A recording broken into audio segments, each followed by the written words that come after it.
So sa Game 2 kanina ng Boston Celtics kontra Orlando Magic mga kaibigan walang Jason Tatum sa Celtics dahil sa wrist injury.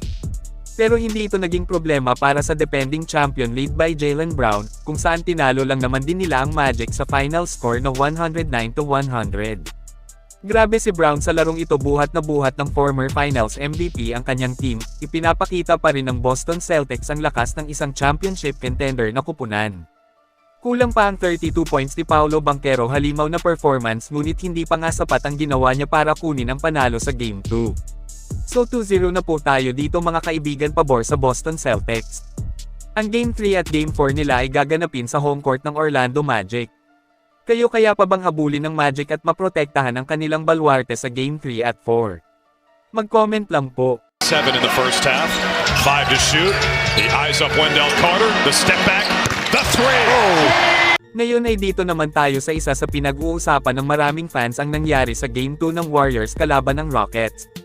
Kung saan itinabla ng Houston sa 1-1 ang serye, grabe pisikalan ang naging salpukan nila walang uma at Ras. Nagkaroon ng chance ang manalo ang Rockets nang madali ng injury itong si Jimmy Butler. Grabe rin naman kasi itong si Amen Thompson maglaro at may mga dirty play history na pala siya sa liga. Tingnan nyo nga naman ito saglit lang.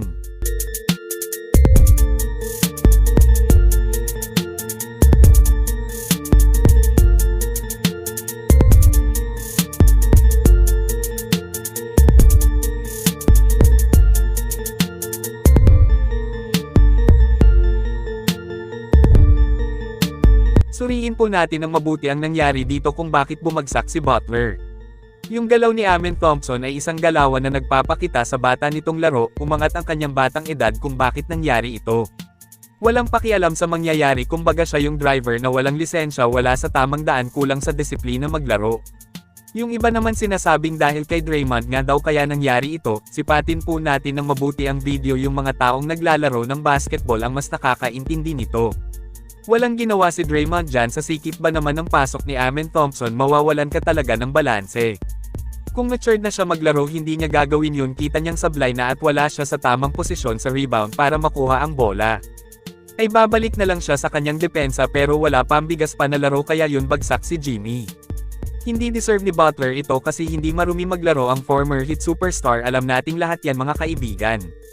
Grabe sobra ang pamimisikal ng Rockets pati si Podziemski na pilit lang ang paglalaro due to an illness ay bagsak din.